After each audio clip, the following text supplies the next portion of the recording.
Well, my friends, how are you doing? Welcome to PMP 2024 Live. It's always a pleasure to be with you, those of you who are on the journey to getting certified to being a PMP. And for those of you who are already certified, I'd like to say a massive congrats to you.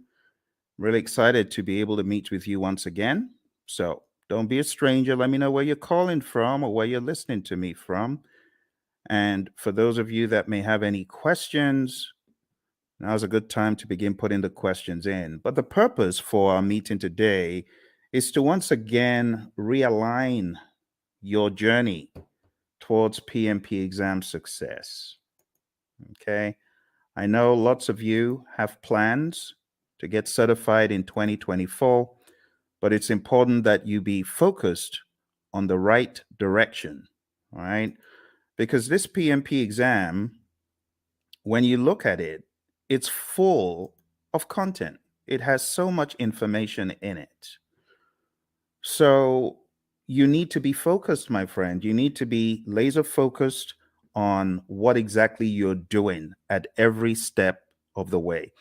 Now, the easiest way is this. Number one, understand Agile. Please understand Agile. I know there are lots of courses out there. They're very heavy in the predictive piece, but they're not heavy enough in the Agile piece. And therefore, when people get on the exam, they don't understand the questions.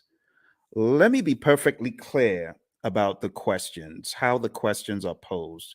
The questions are going to ask you, you are a project manager. It will always tell you who you are. You're a project manager on a project. You're doing this, that, or the other. You encounter a situation.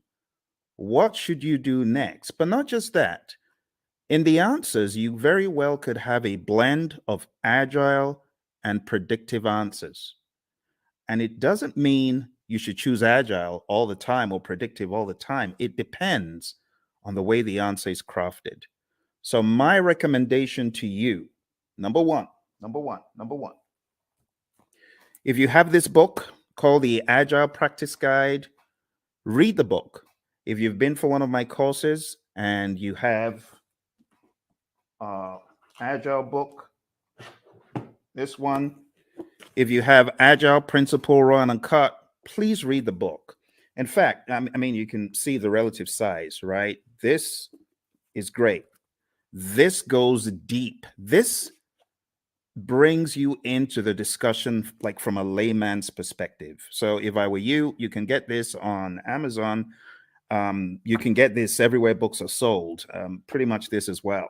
So I would recommend, if you are weak in Agile, beef up your Agile understanding to the point where you know pretty much where the question is going, right? You got to know from an Agile perspective the values, the philosophies, the thought processes, like just vanilla flavored values. Know your values really well, right? Just know through this work, we've come to value individuals and interactions over processes and tools, working product over comprehensive documentation, customer collaboration over contract negotiation, responding to change over following a plan. And even though there's value in the items that we just kind of discredited, we value the items on the other side more. That's what you need to be thinking. Then you go over to the principles. Okay. So I'm going to walk you through a little bit of Agile tonight just to make sure you're on that wavelength. When I'm done with Agile, I'm going to tell you what next to do with Agile. And then I'm going to go into the predictive and then the hybrid. So this is probably going to take about an hour. We might be fortunate to get done quicker, but I want us to jump straight into the discussion because there's a lot for me to show you in this world of PMP. And this first piece is a slice from my course that I call Agile for Practitioners. My buddy Roy and I put this together, and it has helped PMPs across the world ace their PMP exam. So I'm just going to give you a quick little slice of Agile for Practitioners tonight. Let's jump straight into a few little introductions. So that's me. That's your buddy Phil. And I got certified in 2005. And since I got certified, I've been helping people across the world come from an engineering background. I'm one of those who escaped, who ran away and went into a different world of project management, trained many organizations, as you can see on the screen, many government entities, and so on. But let's jump straight into why agile. Why agile? I like this quote from Leon Meganson. It says, "It is not the strongest of the species that survives, nor the most intelligent, but the one most adaptable to change." It's all about adaptability, my friend, isn't it? You might recall on page 14 of the Agile Practice Guide, the Stacy model. Stacy model is a great representation of different spectrums where you can be either in an agile setting or in a more simple predictive setting. The summary is you don't have to be agile in practice every single project. For example, you don't have to use Scrum on every single project. You don't have to use Kanban on every single project. Imagine a nuclear plant shutdown. You can't do that saying, we're going to do everything entirely agile. Heaven forbid. You got to be predictive in some instances. And that's why we have the simple zone where we are close to agreement in the requirements and close to certainty as far as the technicality. So we've already gotten that out of the way, right? There's that understanding. Now, taking it up a notch, to help you with your philosophies, the idea is in the world of project management, which of these is most important every time? If I asked you to select three things, just three things that you feel are mega important every time, what would they be? Would you choose time? I'm curious. Why don't you chat into me and say, "Hey Phil, this is what I think. This is what I think is most important on projects all the time." You want to try that? Go for it. Go for it. Go for it. Tell me, what do you think is hyper important? Three things if you're going to choose three out of these. Any ideas? Is it schedule? Is it budget? Is it scope? Is it customer needs? Is it quality requirements? Or is it team satisfaction? Which three? Chat into me. I'm waiting for you, my friends. I'm waiting. I'm waiting. Come on, you're project managers, right? So you already know the answer to this, hopefully. Which would you choose? Which would you choose?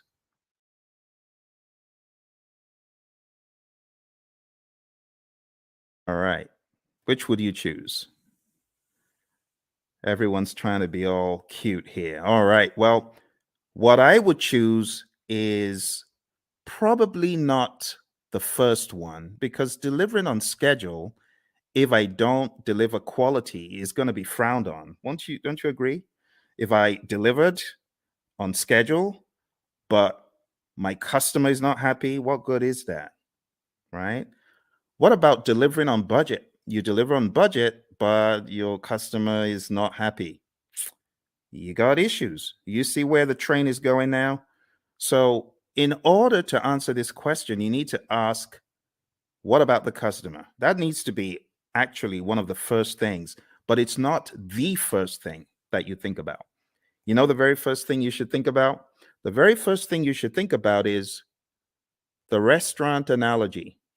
Have you ever been to a restaurant and you made the mistake of being mean to the waiter and they're going back there and you're wondering, oh my goodness, I shouldn't have done that. Who knows what they're going to do to my food? Has that thought ever crossed your mind? Well, it's the same thing when it comes to the world of project management. Because if you are not satisfying your team members, the likelihood is your customer may not be satisfied because the team may not put in their best. But if your team is satisfied, and I'm not talking salary now, I'm just talking being mindful and being empathetic and ensuring that the team has what they need. You know, the Agile Manifesto talks about giving the team the environment and support they need. When you do that, you're likely to have the team meeting quality requirements, delivering on budget, schedule, scope, and the customer is likely to be satisfied. All that good stuff.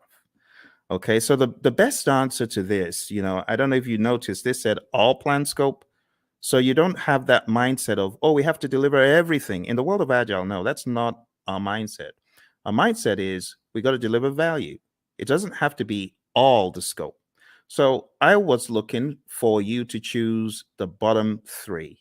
That's what I was looking for. Just the bottom three: customer, quality, and team. Now, moving on to the next part where we're going to go pretty quick. This is what I was talking about, right? The Agile Manifesto values, which I've already covered, and then the Agile Manifesto principles. I'll just summarize them. Number one, customer obsession. Number two, welcome changes, even late, for the customer's benefit. Number three, deliver working product frequently. We want this to be shorter than 2 months because things change rapidly. You want feedback. You want to put it back into production. You want customer engagement. If it's far beyond 2 weeks, your customer may be disengaged. Number four, business people and developers working together daily. Number five, building projects around motivated individuals. I mean, that's common sense. No one wants to build a project around a demotivated team, right? Number six, face-to-face conversation. Now, this is very debatable because today everyone's on Teams, everyone is on Zoom. So, when it comes to efficient and effective, we got to be careful in 2024. But for the sake of your exam, just go with number six as it's written. Number seven, working product, the primary measure of progress. In the world of Agile, we don't do all those percent completes and statuses, right? In this world, Agile processes promote sustainable development. I call number eight, don't kill the team. The don't kill the team principle. Number nine, continuous attention to technical excellence and good design enhances agility.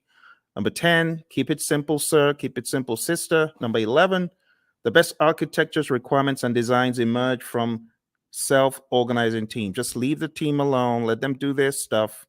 You hired adults. You hired experts. They'll get it done better than when they were meddled with. And number 12, at regular intervals, the team reflects on how to become more effective.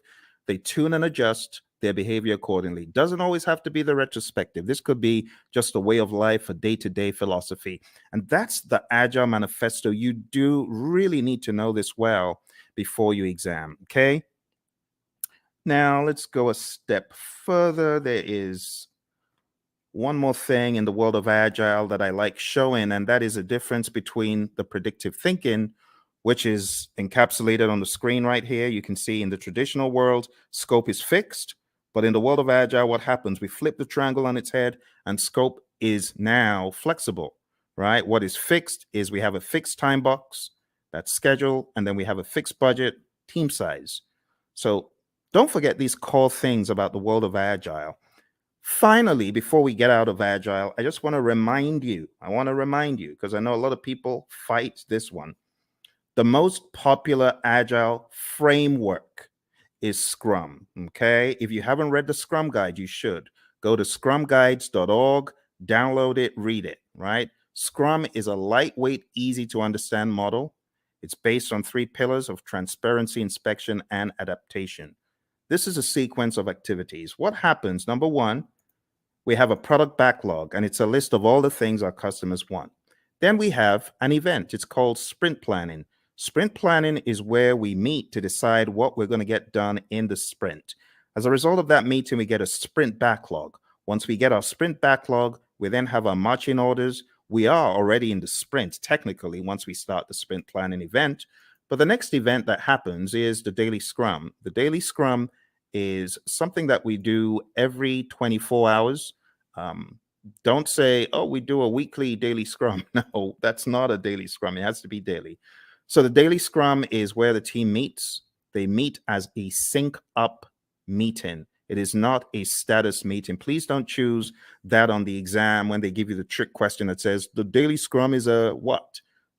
Don't choose status meeting. It's not a status meeting. It's a planning meeting. It's a sync up meeting. There's a difference. So it's not status. Don't think status. We could either answer the 3 questions, and with a mature team, you don't need to pass the mic around. They know what to talk about, right? But some teams prefer to not answer the three questions. They prefer to walk the board or just do some other configuration, right? Some very mature teams, they may not even walk the board or answer the three questions. But for the sake of your exam, understand that the three questions is pretty staple, and then the walking the board. It's talked about in the Agile Practice Guide, okay? Then the sprint, how long is a sprint? 4 weeks or less in the world of Scrum. In the middle of the Scrum, a lot of teams these days, and I really want to call your attention to a very subtle fact regarding your exam. I'm going to have to go to that book again. And it's a good book, actually. It's not a bad book. It's the Agile Practice Guide. So let's go to the Agile Practice Guide, okay? So looking at the Agile Practice Guide, I want to point out to you that there are a number of things the PMI accentuates on page 50 forward. Okay, so you do need to read PMI's account, because in the Scrum Guide, you don't have any talk about the event called backlog refinement. In fact, in the Scrum Guide, it's looked at as everyday life for the product owner. But in the Agile Practice Guide, it is called out specifically on page 52 in the Agile Practice Guide.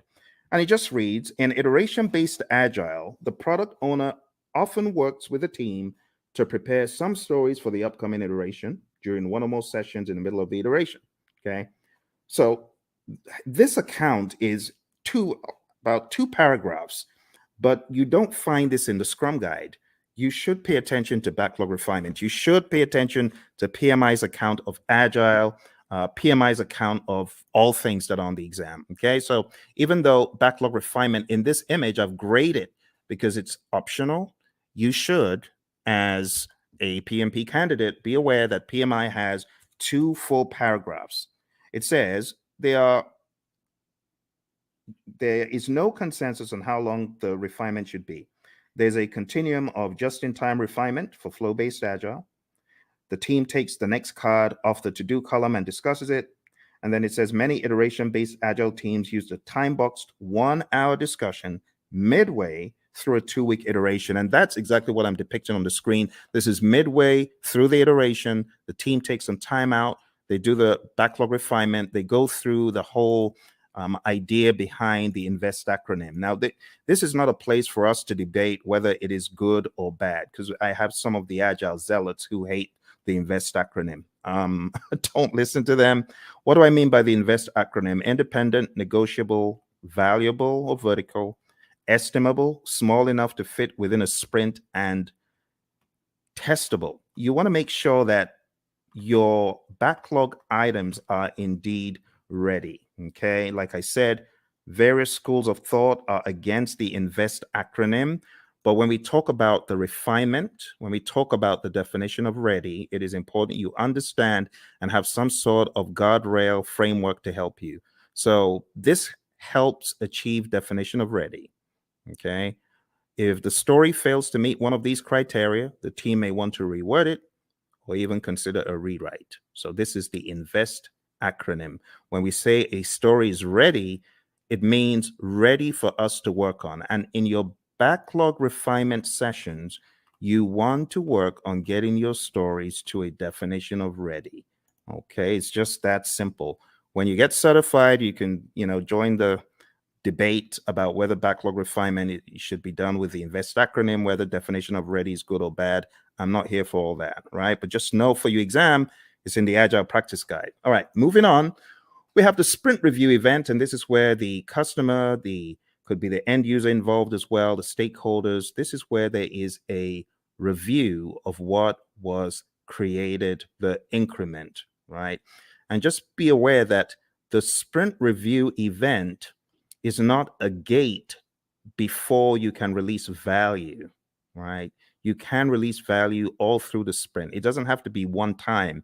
And in fact, you could get to the end of a sprint and you may not have a featured enough item, so you may not actually release. That's why we call it a potentially shippable increment. Lastly, we have the sprint retrospective event. And in the sprint retrospective, you already know this, I'm sure. This is where the team reflects, they look at what they could have done differently, what went well, what didn't go so well. It could also be a great team bonding exercise, and it's generally closed off to the Scrum team. And when I say Scrum team, I'm talking about the product owner, the Scrum master, and the developers, okay? So feel free to put any questions in there if you've got any questions for me, because I know for some of you, we have already gone through an extensive 35-hour course. You already know a lot of this stuff, but you might have forgotten some of it. For your exam, you got to understand the roles really well. The product owner role, I highly advise you to dig into PMI's Agile Practice Guide and understand their perspective of what this role does. I also advise you to look into the Scrum Guide to get a better idea of the product owner's role. I call the product owner the Chief Value Officer. Also understand what the Scrum Master does. The Scrum Master is a coach, not just a coach for the immediate team, but also a coach for the entire organization. This is someone who should be a champion in my mind for Agile and someone who should be making change on a grander scale.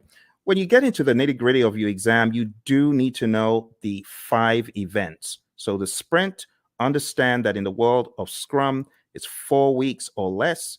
Understand what sprint planning is all about. As I said, one of the things you should do before coming into sprint planning is you should have done some backlog refinement. So all your time isn't going on breaking down those huge monster epics or just realizing what exactly the customer was asking for all along. This is where the product owner needs to wear the hat of Chief Value Officer, understand what should have come next. And when you get into sprint planning, it's generally going to go a lot smoother. The daily scrum, as far as this is concerned, the 15 minutes is pretty standard. It's non-negotiable for your exam. Just know that 15 minutes is a time box. When it comes to backlog refinement, like I said, we want our stories or our requests to be sprint ready. Again, in industry, there's the debate of, well, stories aren't needed in Scrum. They're not in the Scrum Guide. Yes, but for your exam, understand what stories are. I have to say these things because the landscape of Agile is changing very rapidly. When it comes to the sprint review, it's showcasing working product to the stakeholders. It's important that we don't relegate it to just a mere demo, but we see this as a working meeting. We can use this meeting to discuss metrics, what was not done and why. Delivery team demos the working product. The customers may even test it out. Physical products. We have a client of ours who had this physical autonomous vehicle, and customers could get to actually test out such things in a demo. All right. And then the retrospective, like I said, it should be a safe space. You want to understand what worked well, what didn't work well, and you could have some items that you take back to put into the product backlog for the next sprint so that you can improve on those items. But this is not mandatory. It used to be, but it's not mandatory anymore. Okay, a few quick memory joggers. A list of some of the long list of requirements, only those to be done in a sprint. Okay, I'm going to move very quickly. So these are just joggers for your memory, right? Since it says some, it is not talking about the all-encompassing product backlog. This is just talking about the sprint backlog. What about this one? The product backlog is prioritized and owned by whom?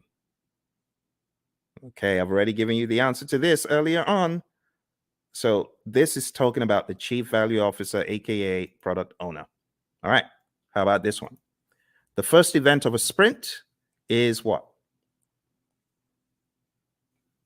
Okay, if you were listening in the beginning, you would have gotten that it's the sprint planning event.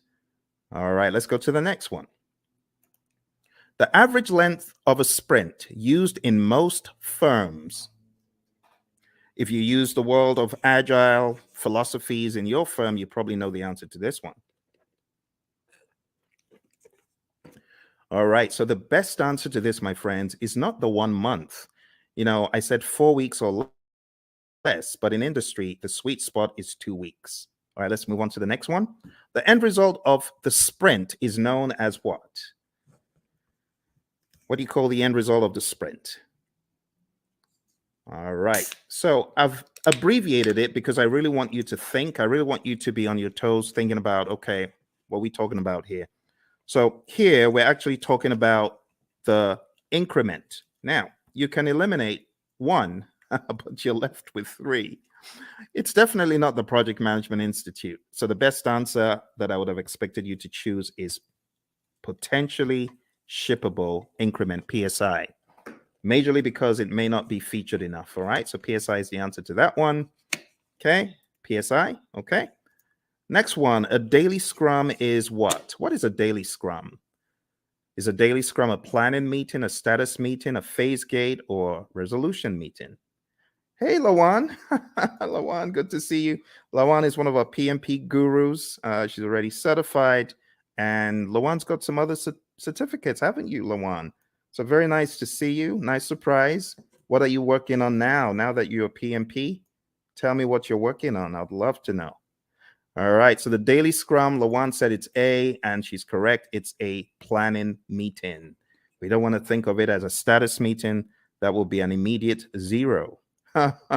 So don't do that. All right. Next one, priming the backlog and preparing it for the next sprint through discussions and reprioritization actions is what?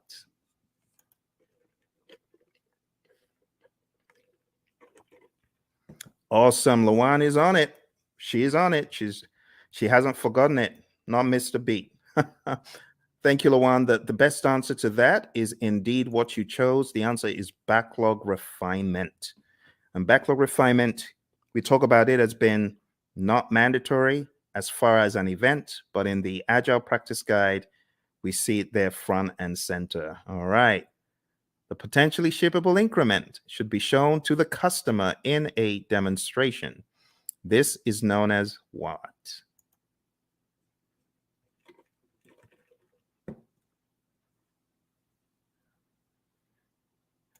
All right. So even though we call it a demonstration, it's not just that, but the best thing that we were looking for here is option C, sprint review. Now, again, just so you know, there's a lot of controversy in the world of Agile and Scrum when you call the sprint planning or sprint review or sprint retrospective a ceremony. You may get a wrist slap from some of the zealots. I don't care. Whatever. It is what it is. A lot of people call it ceremonies. A lot of people call them, other things, and that's it is what it is. Okay, Lawan. Lawan says she's working on her PSM. Awesome, Lawan. I know that you've already taken a lot of Ken Schwaber's PSM pre-test, so just keep doing that. And honestly, his site is probably the best place to be to just keep taking them over and over again, reading the Scrum Guide over and over again, and listen to our audio because we've got audio out there on our channel, as you know. But well done, and try your best to listen to the lessons learned that are out there. We got lessons learned from the PSM from our friend Darian and Cindy, who both got certified last year. So I would recommend listening to them. I am going to put a link in the chat right now so that you can go listen to that episode. You can go listen to that episode and get some wisdom from both of them. They both got certified less than a year ago for the PSM. All right, well, let's move on to the next one. The Scrum team should spend time in self-reflection and checking itself for optimization and improvements. This is known as what? Another very easy one. You're welcome, Lawan. All right, another very easy one, very easy. Obviously, you know what we're talking about here. We're talking about the retrospective. Brilliant.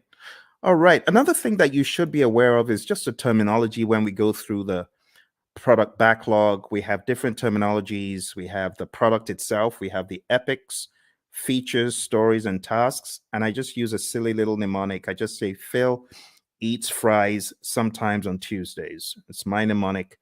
You can use that to remember. And here's an example of how the backlog could be broken down, right? Epics, huge chunks of functionality. Features, a group uses stories together for release. It's a sensible way of releasing stuff, release like stories. And then we have tasks, which are not in the product backlog, by the way. At best, these would be in your sprint backlog, but you have a lot of mature teams who don't even put that level of stuff into their backlogs. So at the end of the day, you would have a breakdown that looks something like this, right? You would have the product broken down into epics. Here's an example of PBIs for a website, and I will zoom in so you can see the intricacies here. So it looks very much like a work breakdown structure, but don't get it twisted. It's not a work breakdown structure. This is a product, right? Product breakdown. It is not a work breakdown. Okay, so this is the general idea. epics, features, stories. You can see we have the core website functionality broken down into the UI, and then that broken down progressively into more levels of detail until we get to a task level.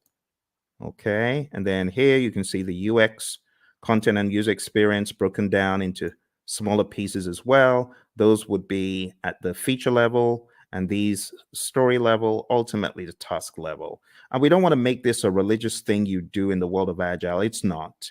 It's just logic on how you break down your backlog, right? So your product backlog, you have big boulders, big chunks. Here's the general idea. When you're working on your product backlog, it's like an iceberg, right? You got this big old iceberg at the bottom. You got to break the iceberg into smaller pieces. And those smaller pieces, that's what floats up to the top. And that's what gets done. If the product owner, of course, is thinking properly, that's what should happen first. Okay. The next big difference that I want to point out is the difference between the definition of ready, which we talked about earlier. Go listen to it if you didn't. And then the definition of done. Definition of done is an agreed upon set of items that must be completed before an increment is considered complete. Do not mix this up with the acceptance criteria at the back of the card. The acceptance criteria, of course, could be one of the items that we are looking to be complete, looking to have met the requirements. But at the end of the day, the definition of done is not just one thing, it's a number of things. And it's on a case by case basis, depending on your industry and depending on your unique situation. But just remember that the definition of ready and the definition of done are different things. What drives Agile is a concept of value delivery. So you want to make sure you're delivering value to your client. Value should be the number one thing. Another thing that we joke about in our class is the concept of food, because we know people love food. But imagine if you went to a five-star restaurant and you wanted the dessert and someone said, no, you can't have the dessert. You got to eat the greens. Well, as an adult, you can appreciate that. But what if you were a kid? You wouldn't. In the same token, our customers, they have things that are near and dear to them, like dessert. And we say, give them the value they want first. Don't withhold the value from them because they won't be happy if you withhold the value from them. If you gave them the value, then they understand you get them, right? You totally get them. So how do you order the backlog? The different ways of ordering the backlog, but one of the philosophies is to understand the concept of doing the big, hairy, audacious things first, right? The high risk, but high value. So always think, what is high risk? What is there a high risk and a high value on in this project? If there's a probability that you won't get a high value item done, that could be bad. So what should you do? This is just basic project management common sense. Do the riskiest stuff first. And if you do the riskiest stuff first, there's a likelihood that you will at least get them done. If you don't do the risky stuff first and you do it last and then you don't get it done and the time box is over or the number of iterations you promised is over, that's no good. So we often say high risk, high value first, low risk, high value next, low risk, low value next. And then why do you even want to do those in the top left quadrant? Why do you want to do high risk, low value? It doesn't make sense. There's so much risk in it, low value, it could actually tank the entire project. All right. So we're not saying this is the only way to think, but we're saying start off by looking for the high value stuff and then look for the riskiest of the high value stuff. There are other instances where you could prioritize based on other items such as urgency, cost of delay, weighted shortest job first. There's so many things you could think about. So when we think about ordering the backlog, the job of the product owner is a rather interesting one because the product owner has to think so many things: revenue, demand, importance to end users, frequency of use, the risk of not having it, and so on and so forth. So as a product owner, your thinking always needs to be what is most important. Now, the product owner sometimes falls into the fire alarm trap, which is pandering to people who are shouting the loudest. That is not the way to do it. You want to use more sensible criteria like NPV, ROI, Moscow, and Kano, which are really just categorization techniques when you think about it. Weighted shortest job first could be another one, and the risk adjusted backlog, the concept of the risk adjusted backlog. So there's so many pieces that you need to master for your PMP exam, but ultimately, you're going to understand that Agile is front and center because I cannot tell you how many people have cried. My Agile was so huge on the exam. I was not able to answer the questions quickly enough. It took me such a long time to read them and things like that. So you got to be ready. Scrum is definitely the big number one framework for the world of Agile for your exam. And then the number two framework that I would highly advise you to hone in on is Kanban. Just understanding how Kanban is structured, what it actually means when we say limit your whip and why we say limit your whip. Understand what a board could look like when you have the whip limits up top there. Understand what it means when we say the lead time, the cycle time, and things such as that. And understand this concept, because while it may not be tested on the exam, it's good to have the agile philosophy of there's a cost for delaying delivering value to your customer.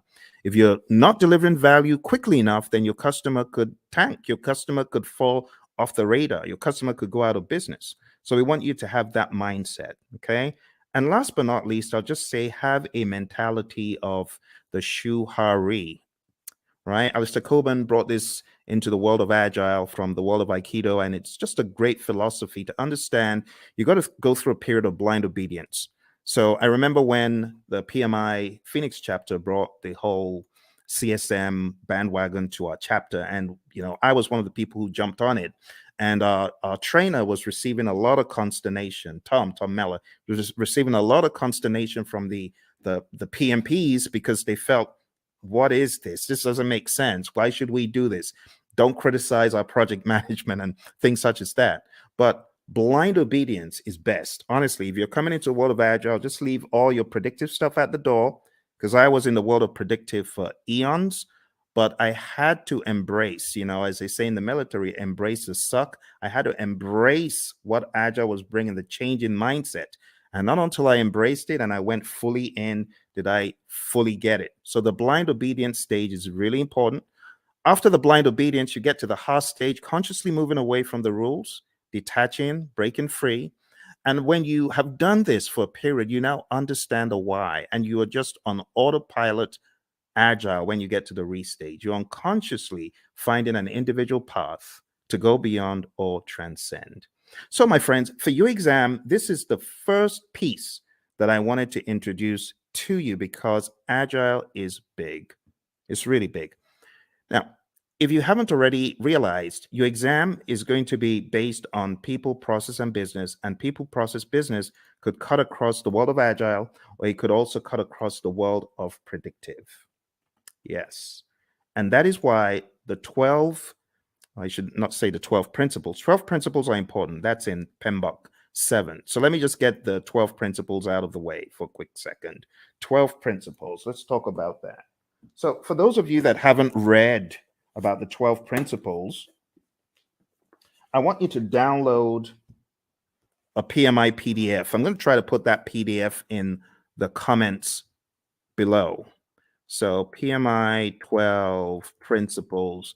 I'm going to share a very, very helpful PDF because it could help you. Like if your exam is tomorrow, you obviously aren't going to have time to read this book, even though it's not as big as the 6th edition, but it's still a significant effort. But maybe, just maybe you could go through the 12 principles in this PDF. So let me show you what is in this PDF. And this will be a very quick run through because the philosophies are quite important. Okay, so let me share this with you. The philosophies in the 12 principles. Let's go very quick. So you can see the 12 principles over here, right? You can see stewardship, team, stakeholders, value, and so on. Let's start from stewardship. Going all the way back to stewardship. So this just says you've got to be a diligent, respectful, and caring steward. All of those things there are extracted from the PMBOK 7th edition, and this is kind of like the most significant part of the book in my mind. So if you open up the PMBOK Guide 7th edition and you go to page 24, okay, I want to make it very clear, very clear. Okay, here, this is it. This is it. I know it looks transparent, but this is it. PMBOK 7th edition. So if you go to PMBOK Guide 7th edition and you go to page 24, it says, be a diligent, respectful, and caring steward. And that's what you see here, stewardship.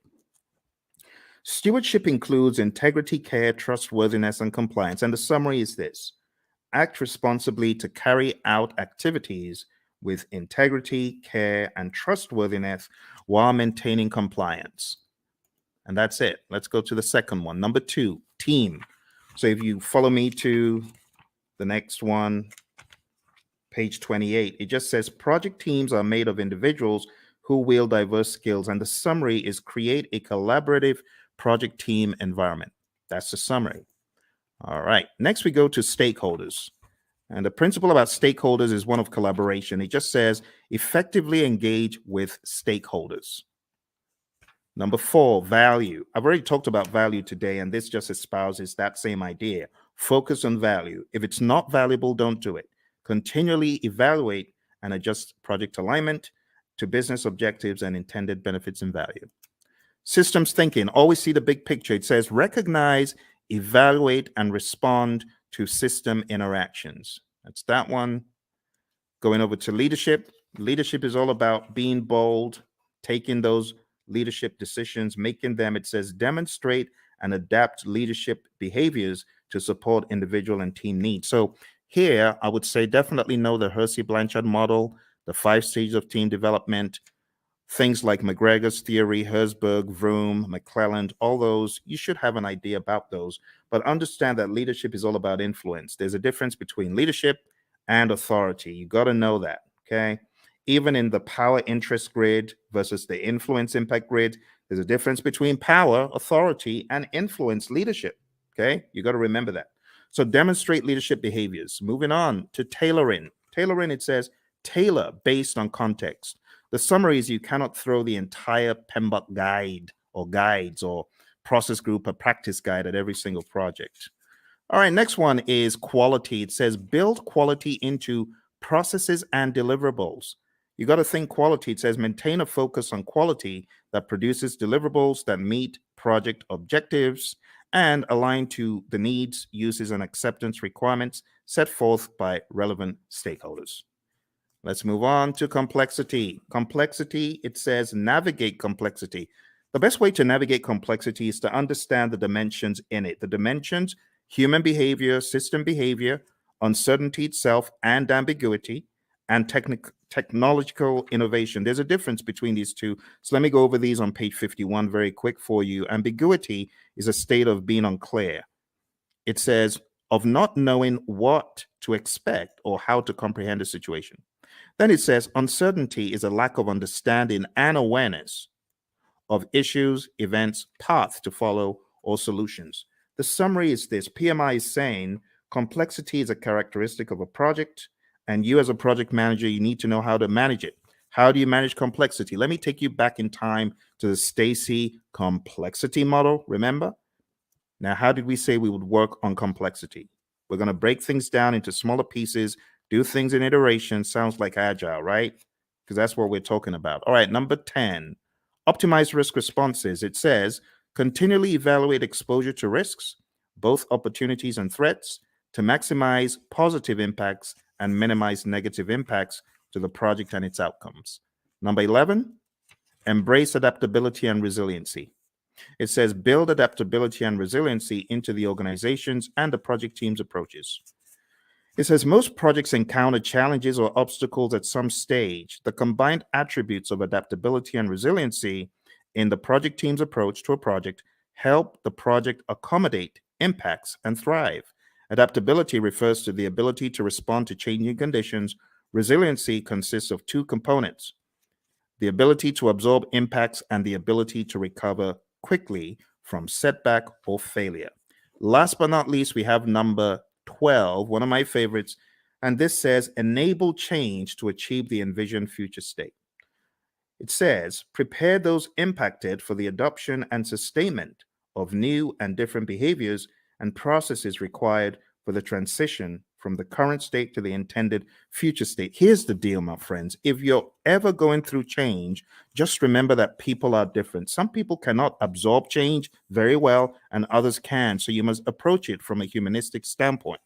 You have to be empathetic. You have to understand the J curve, the way the J curve works. People are going to be in that valley of the J curve, pondering and wondering, how does this impact my life? They're going to be down in the dumps. So what the PMI advocates quite a lot is sense-making sessions. Don't forget the people. All right. And that's pretty much it for PMBOK 7. For those of you who have been asking the question, Phil, does that mean I need to just read the entire PMBOK 7? I've told you. Listen to what I'm telling you. Read.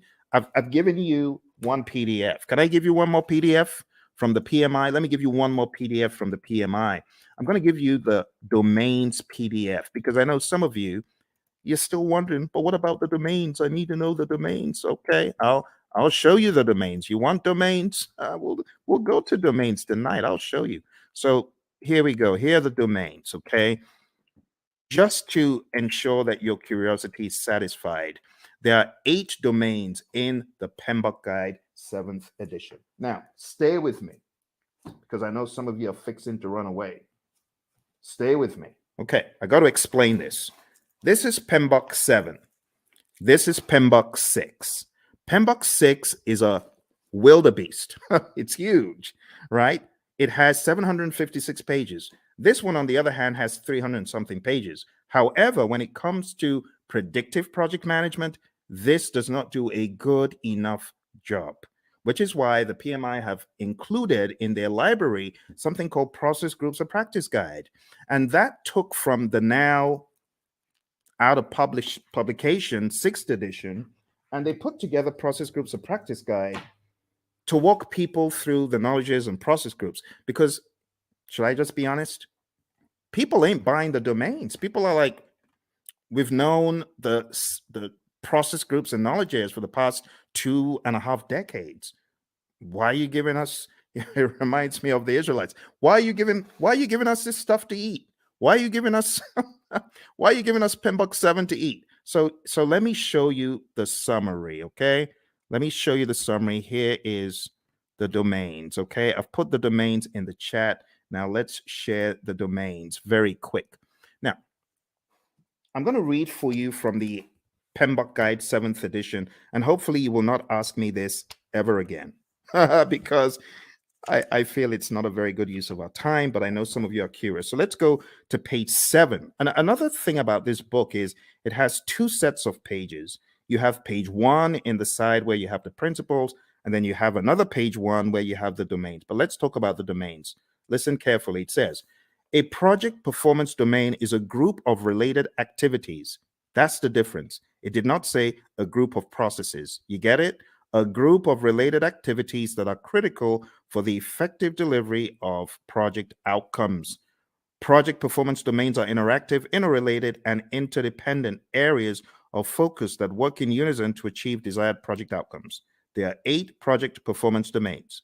Number 1, stakeholders. Number 2, team. Number 3, development approach and lifecycle. Number 4, planning. Number 5, project work. Number 6, delivery. Number 7, measurement. And number 8, uncertainty. Let's go through them hyper quick.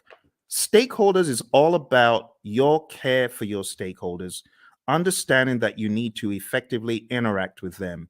In other words, you need to manage their engagement. The team domain is all about caring for the team, team health, and team optimization. Development approach and life cycle is all about selecting the right development approach. Is it going to be agile? Is it going to be predictive? Is it going to be incremental? Is it going to be agile? And then going down into the smaller silos, is it going to be Scrum? Is it going to be Kanban? Is it going to be TDD? Is it going to be ATDD that we use here, right? And so on and so forth. Planning is all about planning the project. It's that simple. Project work, as it says here, addresses activities and functions associated with establishing project processes, managing physical resources, and fostering a learning environment. Watch this. Project work is associated with establishing the processes and performing the work. Boom, performing the work. That's the direct and manage project work process and everything connected to it. So just think executing.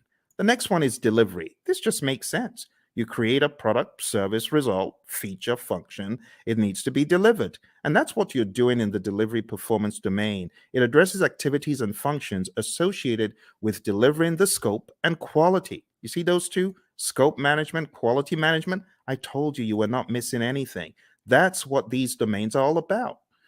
The next one is measurement. Now, this one, I must say, is a worthwhile inclusion in the dialogue, because a lot of times you have individuals who are measuring stuff and their measurements are probably not sensible. For example, a company my buddy Roy worked with, the company said to the testers, we're going to reward you if you find bugs. The more bugs you find, the more rewards you get. So these people aren't stupid. Of course, they had friends who were developers. So the developers started cranking out some soft bugs, not really malicious bad bugs, just soft bugs that will get their buddies a reward. What a ridiculous metric to measure. So don't measure the wrong thing. That's what this is telling us. Measure sensibly, and also be aware of the vanity metrics phenom. Don't fall into the trap of vanity metrics. Actually, the PMI has a very good breakdown of why you should be very particular about metrics. It says on page 96, we have leading indicators and lagging indicators. So be aware of what you're measuring. Is it a leading indicator predicting changes or trends, right? Leading. In other words, the metric is smart. The metric tells you what is about to happen before it does. Or we have lagging indicators. Now, lagging indicators, I'm not saying they're dumb, but they measure deliverables or events after the fact. Okay, so leading indicators, that's your magic right there. Lagging indicators, not bad. They're still helpful, but it's after the fact. And it says what to measure. You got all sorts of things on page 98, which is a good breakdown of what to measure. We go into the concept of baselines, business value, net promoter score, mood chart. I would highly advise at least understand some of the basic metrics in project management just in case they come up on your exam. So benefit cost ratio or cost benefit ratio, MPV, net promoter score, which is a measure of how happy your stakeholder is or willing to recommend your products or services to others, mood chart, and what else? That's pretty much it. There's some very good stuff here. So if there's one of the domains that I am excited about, I think it's this one. This is definitely value to the project management narrative.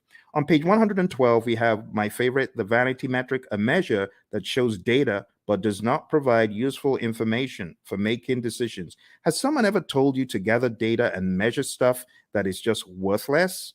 You know, for example, measuring page views of a website is not as useful as measuring the number of new viewers, because you could have had one viewer go in there 1,000 times, if you get what I mean. So just that whole idea is what we talk about in the measurement domain. Last but not least, we have the uncertainty domain.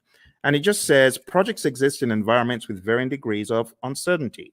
In that vein, the project manager needs to have a plan, a mousetrap for how to measure the usual suspects. There are 5 of them: uncertainty, a lack of understanding and awareness of issues; ambiguity, a state of being unclear; complexity, a characteristic of a program or project or its environment that is difficult to manage due to human behavior, system behavior, and ambiguity; volatility; and then risk. And honestly, that's it.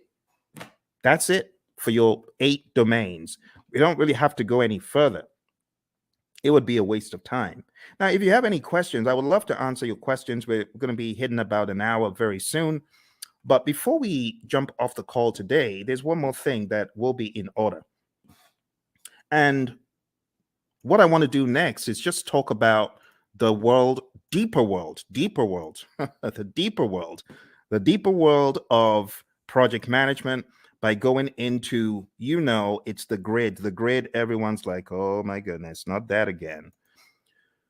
This grid is very important, my friends. It's important for your project management journey. I know a lot of people are not very keen on it, but trust me, you need this. You really need this. You really need this thing I'm about to show you. And it's the 5 process groups and the 10 knowledge areas. We have to go through it tonight. I couldn't let you escape without it. So I would like for you to get a pen and a paper. It's going to be a worthwhile experience. It's going to be good. Let's work on this together. And as I go through it, I want you to ask any questions. Okay, if you have any questions, now would be a great time to ask them.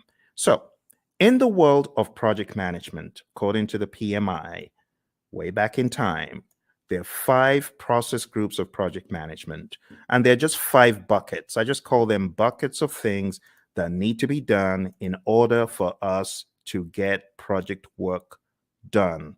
And when I say project work, I'm talking more about the work that the project manager and the team are going to do to manage the project. You see, there's a difference between doing the work versus managing the project.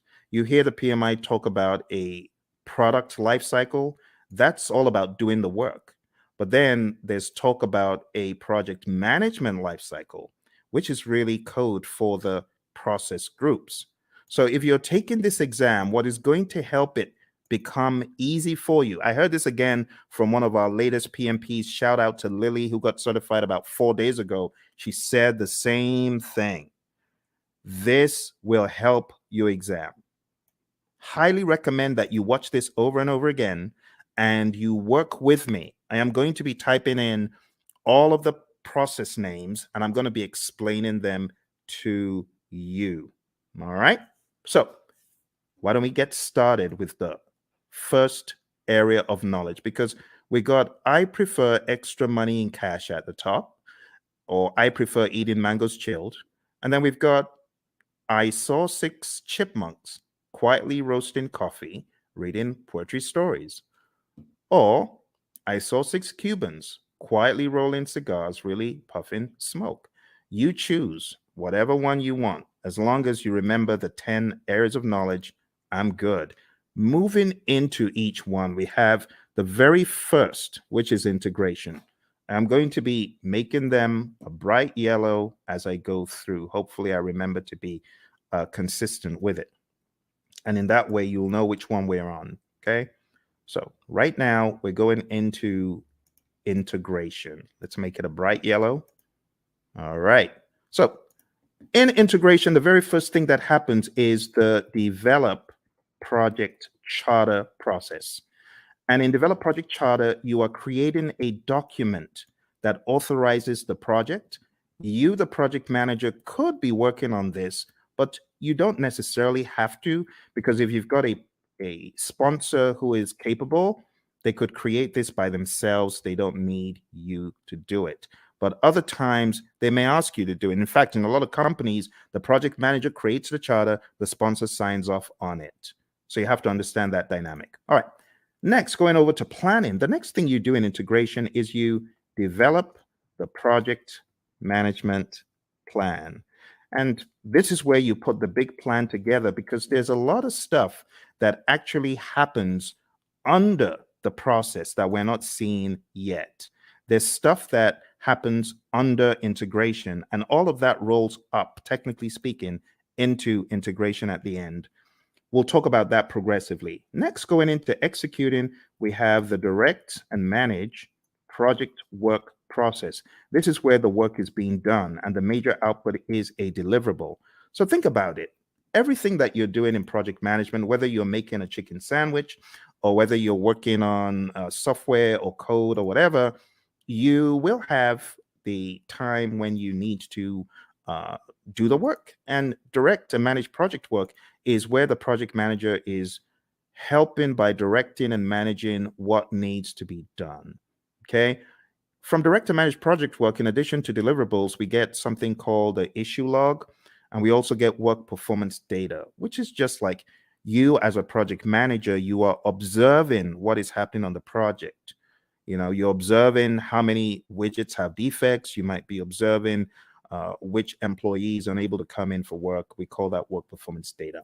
The other thing that happens here in executing and integration is manage project knowledge. Okay, and then moving over to monitoring and controlling, we have a process called monitor and control project work. And this is where we are creating reports.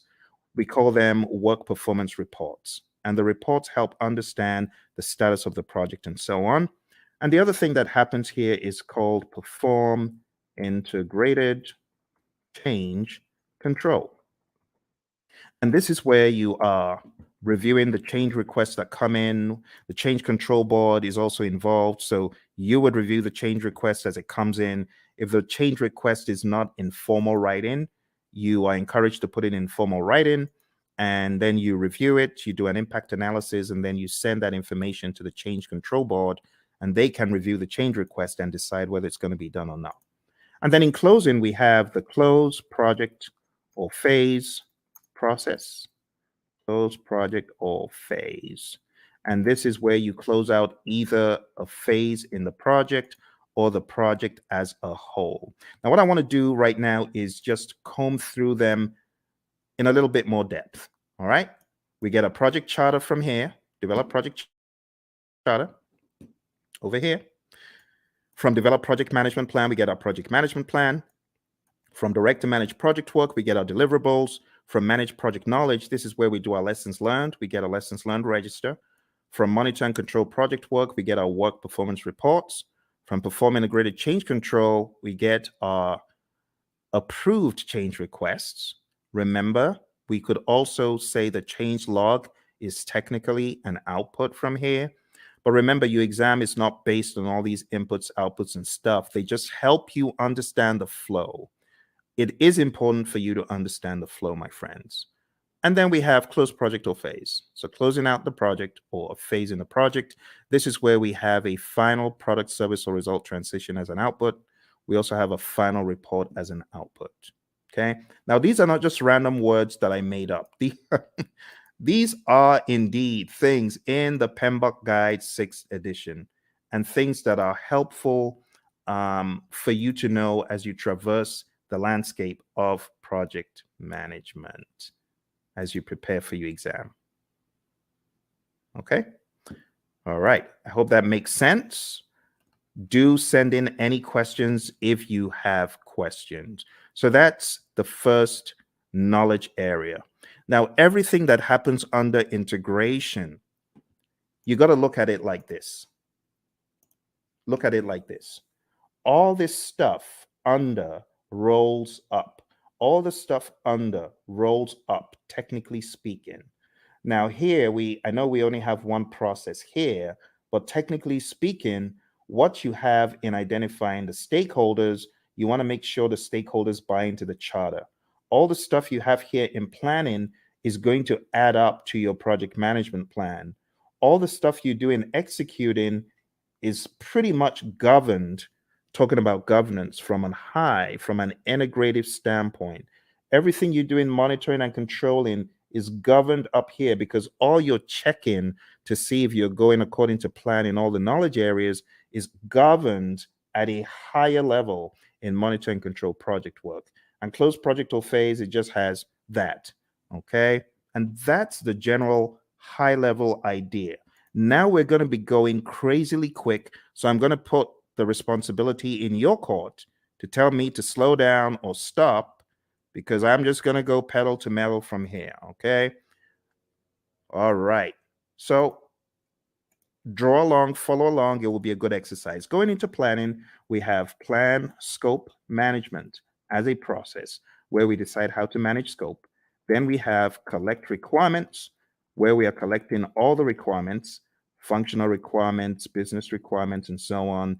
Then we have the define scope process, where we create the project scope statement, which has all the inclusions, exclusions, detailed deliverable description, and so on. Then we have create WBS, which is where we create the work breakdown structure. Then we jump across to the monitoring and controlling process group. And here we have two things. We have validate scope. This is where your customer checks the product, service, or result. And then we have control scope. And this is where you, as a great project manager, you're controlling the scope, making sure people aren't adding extras. Okay, good. Let's move into schedule management. In schedule management, the first thing that we have here is plan schedule management. Plan schedule management is where you create a plan for how to develop and manage the schedule. Then we have define activities, where we list out the activities that need to be done. Sequence activities, where we put the activities in order of occurrence. And estimate activity durations, where we decide how long each activity will take. And then we have developed schedule, which takes everything into account. And voila, we have our final schedule, right? We also from here have our schedule baseline. Just to make sure you understand the difference, There's a difference between having a project schedule, which is a live and breathing schedule that you update just sensibly as a project manager, versus the schedule baseline, which is a particular version of the schedule etched in stone. So there is a difference between the schedule baseline and the project schedule, and it helps to know that. Last but not least, on the other end of the spectrum, we have control schedule, and this is where we ensure that our schedule is going according to plan. Okay? Be sure to ask any questions. If you have questions, I will be moving a lot quicker from here. Going into scope, we have three things we do. Three things in planning and one in the monitoring and controlling section. Here we plan cost management, and that's where we plan how to manage cost. Then we estimate costs. We estimate the cost for each line item, each task. Then we have determine budget. And this is where we roll all the task costs to a final total amount. And then lastly, here we have control costs. And this is where earned value lives. Now, when I say where earned value lives, this is where we use the earned value metrics. The earned value metrics could help us see trends where we're likely to end up, or previous performance across schedule and cost and even scope. Just remember for your exam, you need to remember SPI, CPI, CV, and SV. You need to remember that they all start with EV. They all start with earned value, right? That's an easy way of remembering. If it's a variance, what do? You subtract. If it's an index, what do? You divide. So that's another quick tip. And then if it's schedule, then if it's schedule performance index, plan value is the other thing. If it's schedule variance, plan value is the other variable. If it's cost related, actual cost is the other variable for cost performance index and cost variance. Okay, so let's zoom into that for the sake of those who may have forgotten. The big thing for your exam is really knowing what does SPI mean if it's 0.4, or what does CPI mean if it's 0.4. Anything less than 1 is bad for the indices, right? Greater than 1 means you're doing better than projected. Anything less than 1 is bad. Equal to 0 means you're equal to 1, I beg your pardon, for the indices means you're right on target. For the variances, if it's 0, it means you're on target. So if you have a 0 variance, that's good. If you have a negative variance, that's bad. If it's greater than 0, like if you have even a $5 cost variance or schedule variance, that means you are actually better than planned. Okay, so those could help you in your recall for the exam. I'm going to put them over here. I'm going to make them a little bit smaller because they're not really a process. It's just something to remember. All right, let's go over to quality. So in quality, we have plan, quality management,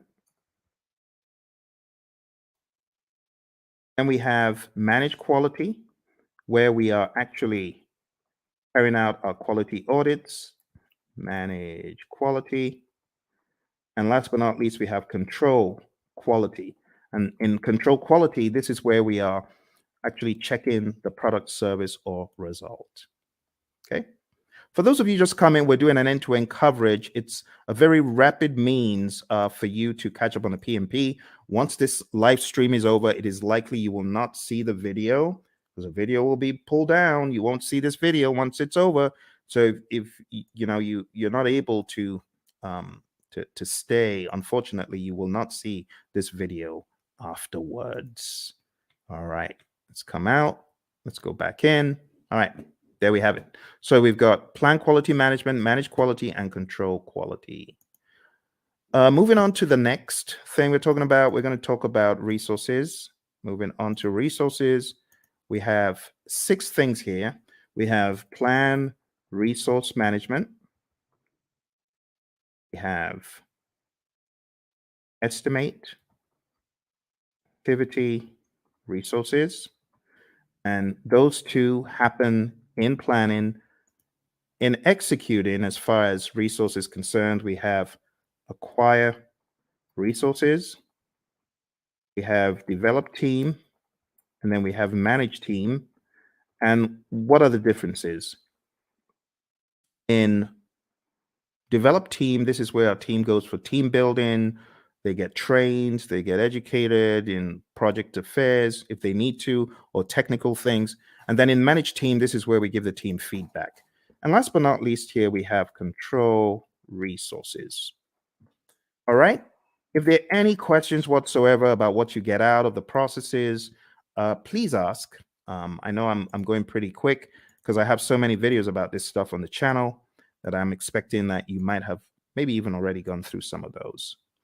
Okay, let's go on to the next one. Next one is communications.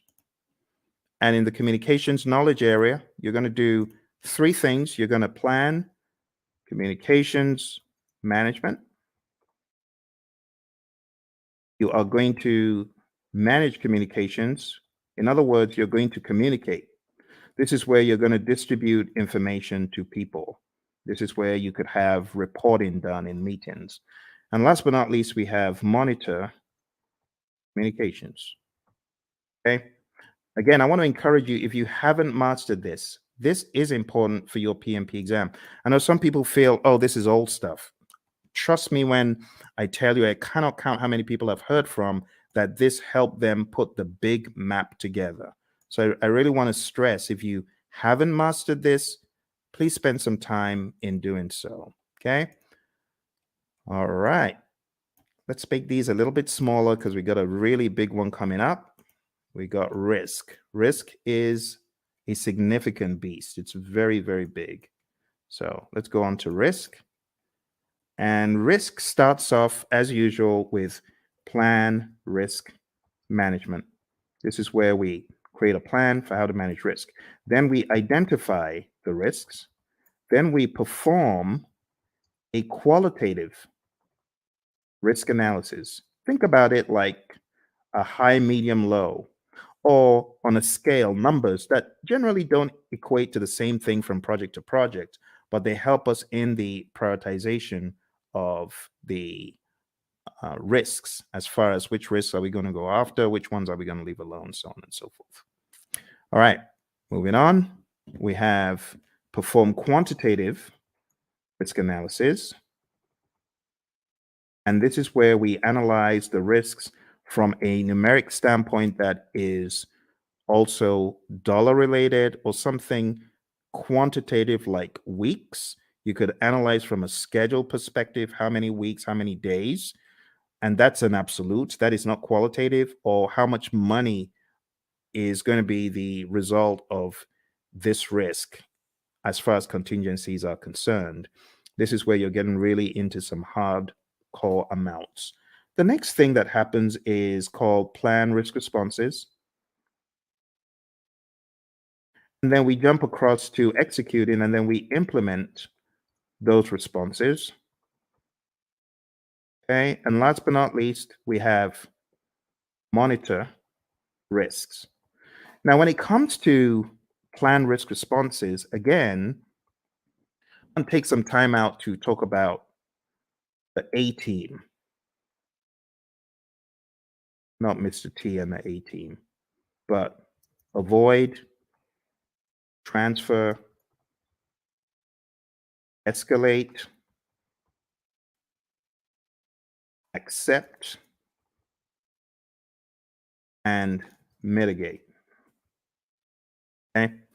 So these five are your approaches for negative risk or threats. We also have another five for positive risk or opportunities. And I'm just going to put them here sneakily. I know it shouldn't be there, but I'm going to put them there because I want to share them with you. I call it EASEE, easy, right? Easy. It just stands for exploit, accept, share, escalate, and enhance.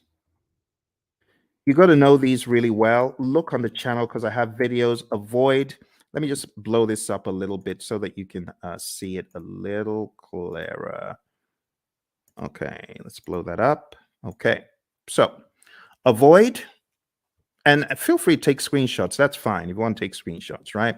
So avoid is avoiding the risk altogether, 100%. The risk doesn't happen or it doesn't impact at all. Transfer is transferring to a third party.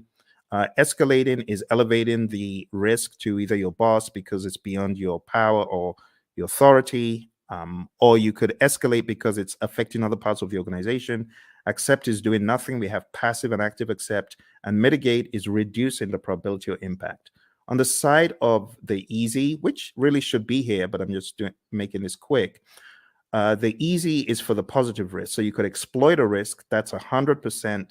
That positive risk is going to happen, right? That's what we mean by exploit. 100% will happen. Accept is doing nothing. We have passive and active accept again. Sharing, again, same strategy as I said for transfer. You involve a third party. It could be a special purpose company. It could be a sister organization that you share the positive risk with. Escalate, again, escalating it to a higher power because it's beyond your project or because it's beyond your power. And then enhance is really just increasing the probability or the impact of the positive risk. All right, so that's risk, my friends. We are going pretty quick here, and we are going to be done before you know it. Let me go back and share the last pieces of information because we have just 2 more knowledge areas. Aren't you amazed at how quick that has gone? You know, in some courses, the entire 1 week is spent on that. They spent 5 days taking you through what I'm showing you in minutes. That's why you need to come to my course. Come to my course. I'll do a lot of time optimization for you. You want to join my course, go to hpmexam.com or go to tinyurl.com/elite PMP, or tinyurl.com/elite CAPM. I'm going to put those links in the chat because I know some of you are like, how do I join your program, Phil? Well, you just need to go to Elite PMP. You can start studying with me tonight, like right away. You can start studying with me right now, because if you sign up there, you'll be able to join immediately. It's on Udemy, and costs 24 hours a day. You just decide when you want to join. And if you're getting ready for the CAPM exam and you're wondering how to get certified, you can join me on the Elite CAPM program as well. I'm going to put that in the link. Do that. Put that in the chat. So go to Elite CAPM if you're keen on studying with me for the CAPM exam. And then if you want to be on my full-blown training for project managers, not only to get them PMP certified, but also to elevate them to the next level after PMP. In other words, showing you how to succeed. You can just jump into my program, which is called hpmexam.com PMP exam immersion. Let me put that in the chat as well for those of you who are curious, because I know some of you are feeling the training right now. You're like, my goodness, I just spent $2,000. I spent 10 times more. I got 10 times less in a different program. If that's you, I want you to smash that like button. Tell me if that's you. I want you to hit like. I want you to subscribe to the channel, and I actually need you to share it with your friends. Okay, that's what I need you to do. So if you want to study with me, do that. And if you're like, Phil, I ain't got a dime. I'm just trying to get by. Hey, that used to be me. That used to be me back in 05. I didn't have a dime. And that's why I've got you covered. I've got a free 30-hour program right here on YouTube. For those of you who are on YouTube, those of you who are on the other platforms, thank you for joining me from the other platforms. I see you. I see all of you across the platforms. So if that's you and you're like, Phil, I ain't got a dime, I got you covered. I'm going to put a link in the chat, and this is to my 30-hour free program, totally free. All you need to do is go on to pmp.pmradio.org, and I've got over 30 hours of free video.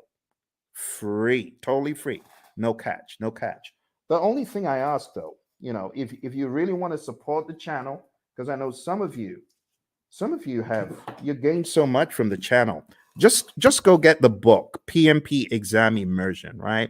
The PMP Exam Immersion book, I'm going to show you tonight how to put everything together in context. And if you wanted to get this book, like download the book right away, you can. This book has the deep secrets. to your PMP success because it puts everything together. It puts agile, predictive, hybrid, it weaves it all together. It's called PMP Exam Immersion, the book. So I know I have the course, but this is the book. And if you get the book on the link that I just shared, you'll actually be able to download a workbook. And the workbook has 100 of these crazy, what should a project manager do next kind of questions. So whatever the case, whether you can afford it or not, I got you covered. For those of you who say, Phil, I'm just, trying to survive here. That used to be me. So I got you covered. Don't worry. Just go to pm.pmradio.org, and you're gonna be extremely delighted when you see what I have in store for you guys and girls. Okay. So let's jump into the final piece of our journey today, which is going over the last two. I'm going to make the others very small, just so that everything can fit on the screen. Okay. Some of these processes, they occupy a lot of space. I might be able to make a few of them bigger, like quality is actually not that much. And if you haven't gone through this rites of passage, well, I'm glad you're going through it right now. This is a brilliant opportunity for you to see how the entire table comes together. All right, so procurement. What do we do in procurement? Number one, we plan procurement management. Plan procurement management is where we decide, are we going to buy or not? Are we going to make or are we going to buy? If you decide to buy, then we go through the procurement process, the philosophies, right? And we do the RFPs or the RFQs or the RFI, request for proposal RFP, request for quote RFQ, request for information RFI, IFN, invitation for negotiation. I'm talking so quick because I want to get done. I want to get done. It's a weekend. It's a weekend. You see, the labor of love, your buddy Phil is here for you to help you.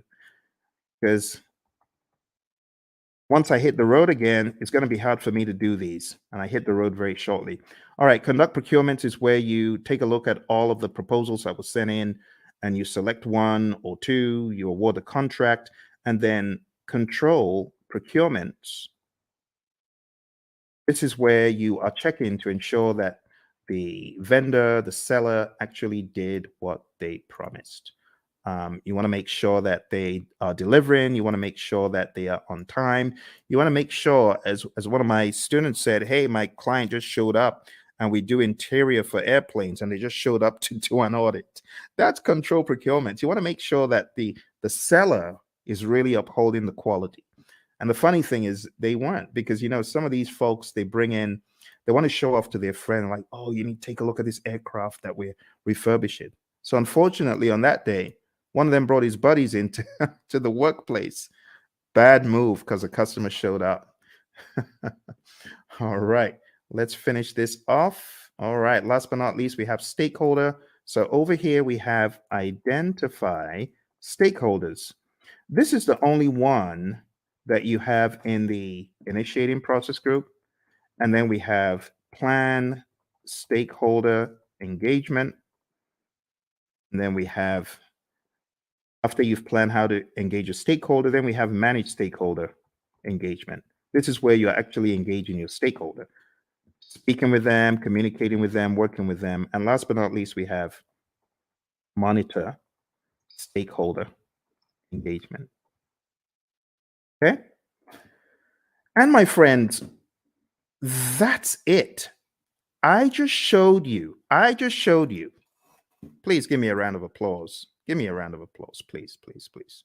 I think I deserve it because I've done what a lot of instructors won't do. I took you through the entire Agile curriculum. I've taken you through PMBOK 7, principles, domains, and boom, now I took you through PMBOK 6. PMBOK 6. Do you know how much time that would have taken to go through these books alone? Do you know what that would have taken? We went through this, we went through this, and we went through this. All in 1.5 hours. Please give me a round of applause. I need some likes. Please, please help me, help me. I know some people think, why is he asking for likes? I need your likes. I can't do this alone. I'm trying to help the world get PMP certified. You need to remember where I'm coming from. On my PMP exam, question 20. Do you know what the time was? Question 20. I was 1 hour in to my exam on question 20. Think about it. If this exam has 180 questions and this guy's only done 20, how many hours does he need to finish the exam? The wise people would say 8 more hours. You're correct. It was a disaster. I had only gotten to question 20, 1 hour in. And this is a very good example of how not to take the exam. Don't take the exam saying, oh, I've got to answer this. I'm going to use all the time I can to answer this one question. No, don't do that. Don't do that. I was spending 3 minutes a question. How foolish. Instead of me to go with my gut and just keep mowing them down, just keep going. Even if you feel they're not right, you don't have the luxury of time. I've had a lot of students who say, Phil, I was shocked. I ran out of time. Normally, before I got into the exam, I was killing all of my mock exams. Of course, because the stakes are higher. Your brain is going to be working differently. You're going to be working differently. So don't try that stuff that you do at home on the real exam, okay? Which is why I say roll up your sleeves and go to a test center, smell the coffee. It'll kick in. It'll kick in. Just drink the coffee, but smell the coffee because you realize the stakes are high. Long story short, after 1 hour, I started writing my eulogy of the PM slain in the Battle of PMP.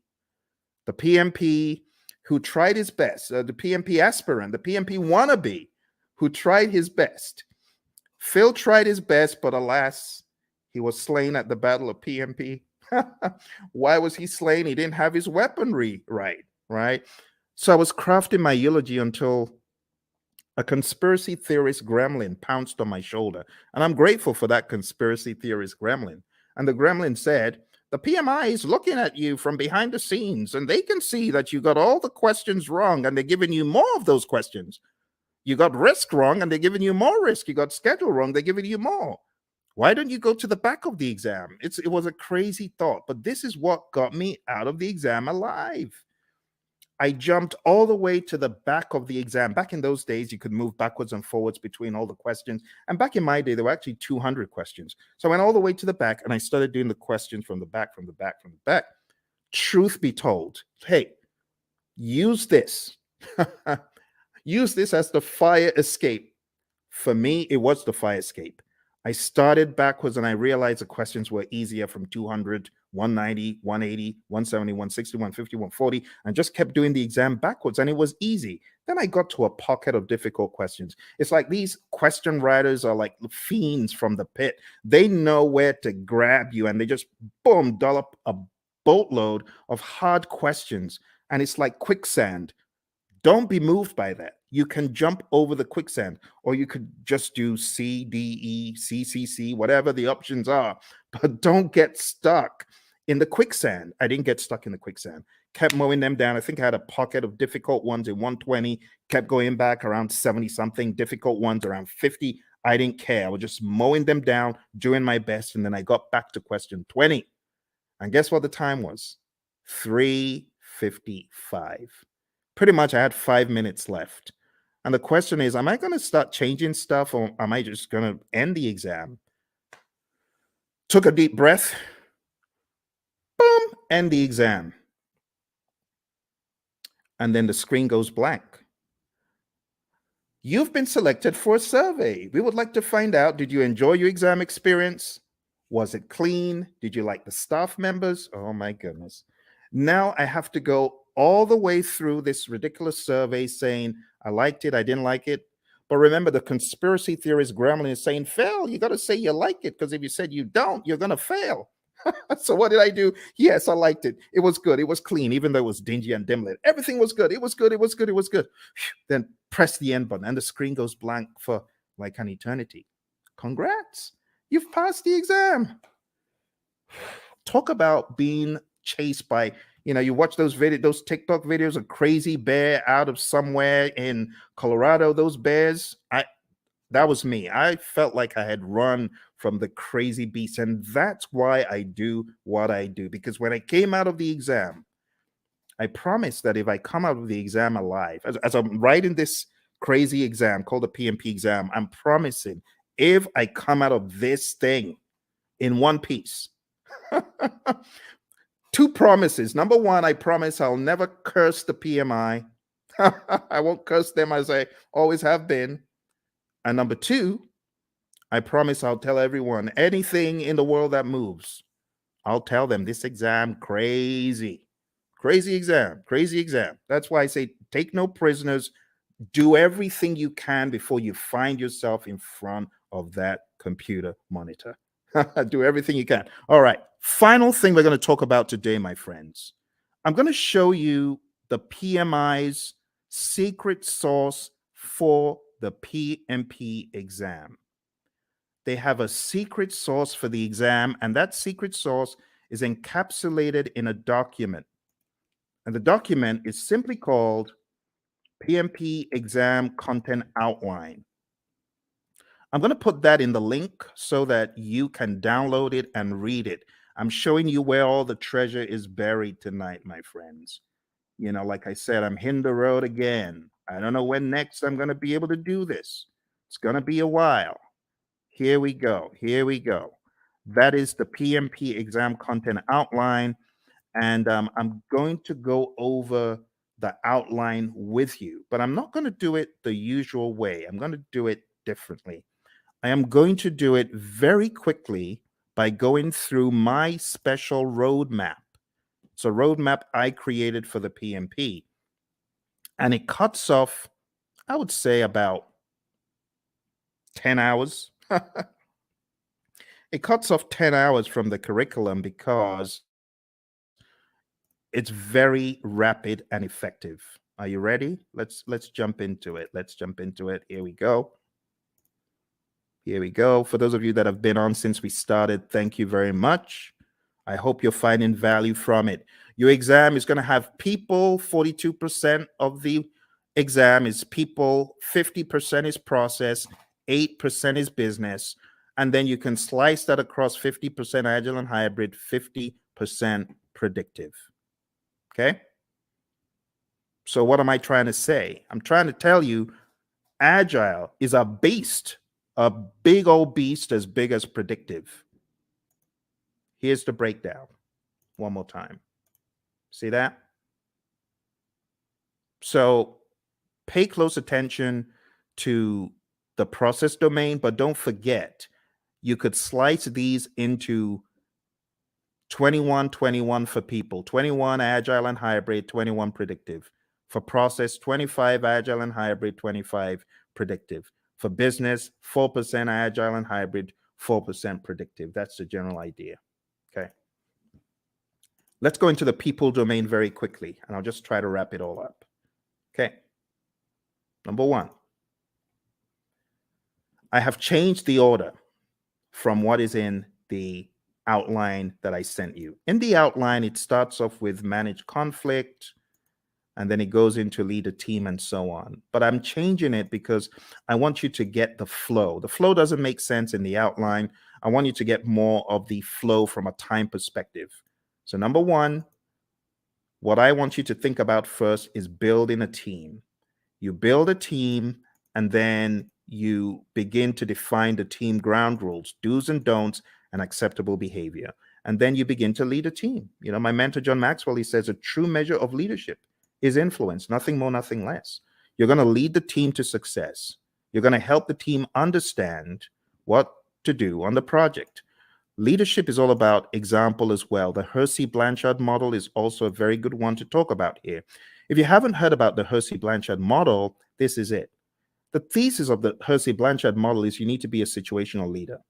You can either be in a directing mode, depending on the individual. This is where you give low support and more direction, or in a coaching role, or in a supporting role, giving more support than direction, and in a delegating role where you just know the keys to the kingdom are safe with this dude, this girl, because they've proven themselves time and time again. But you don't always stay in one quadrant. You move around depending on the individual and the circumstance. But if you change the environment, you may need to have a more directing approach with that same individual.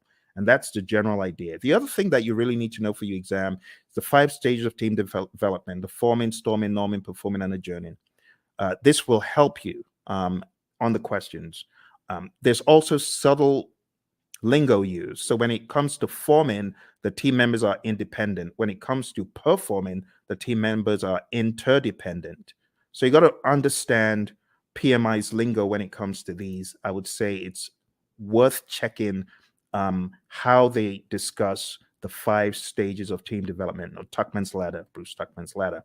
Also, as part of your journey, know the 10 tenets of servant leadership: listening, empathy, healing, awareness, persuasion, conceptualization, foresight, stewardship, commitment to growth of people, and building community. You already know the PMI isn't going to do this in parrot fashion, but you do need to be very comfortable with the narrative. Also, for the people domain, you need to understand the Thomas Kilmann conflict mode instrument. There's no image of this in the PMBOK guides, any publications from PMI, but you need to realize that you could be somewhere in the middle as far as your approach to conflict, or you could be very forceful to get your way, or you could be in a collaborative problem solve mode, which means you're assertive about your needs and the other person's needs. You could be in the avoid or withdraw mode, or you could be in the accommodate or smooth mode. The accommodate or smooth means you're more focused on the person's needs than yours. Avoid or withdraw means you don't care about yours or the other person's needs. You just want to escape. And that's okay. But avoid or withdraw is not the end. You could be back. You could be back with some additional backup. It depends. Okay. So there they are again. The Thomas Kilmann conflict mode instrument, PMBOK 6, page 349. If you're in PMBOK 7, it's talked about differently. It's kind of wonky because it kind of went off something else instead of sticking to the Thomas Kilmann conflict mode instrument itself. This is what I would recommend, though, for your exam prep. Okay. So going back, we've talked about 6, 12, and 2. The other things you need to know for your exam: definitely understand how you as a leader should build shared understanding. Then we go to task 5, ensuring team members and stakeholders are adequately trained, which is a no-brainer. Number 13, mentoring relevant stakeholders. Whether you're the scrum master or the project manager, you should mentor. Empower team members and stakeholders. Manage conflict. This is where the whole conflict dialogue now comes in. Number 11, engage and support virtual teams. Understand the concept of the fishbowl window. Number 9, collaborating with stakeholders. Number 7, addressing and removing impediments, obstacles, and blockers. Number 3, supporting team performance through the application of emotional intelligence. Number 14, I beg your pardon, promoting team performance through the application of EI. And number 8, negotiating project agreements. Now, 3 and 14 are very close. Supporting team performance and promoting team performance, they're very similar. Supporting the team means you're there for them, you big them up in a meeting, you don't throw them under the bus.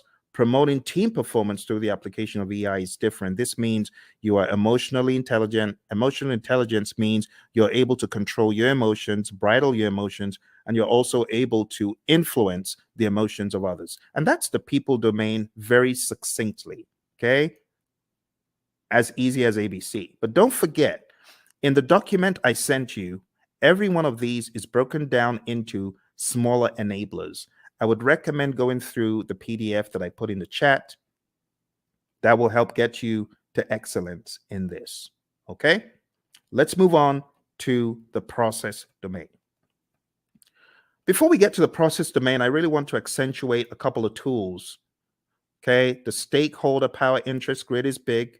Make sure you understand that before your exam. You could have the power interest grid, the influence impact grid, and other allotropes of it, and understand the planned stakeholder engagement process.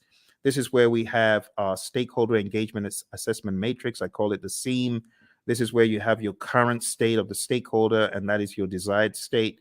They're currently unaware. You want them to be supportive.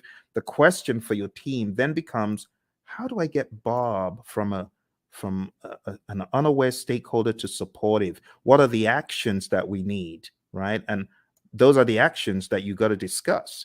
So this is a great conversation piece for the real world as well, okay? In the task of collaborating with stakeholders, in which process do you build trust and gain support from stakeholders? What do you think? A, B, C, or D? All right. I'll go quick. So, the answer to this, my friends, is where you are communicating with the stakeholders and working with them. And therefore, the best answer is manage stakeholder engagement.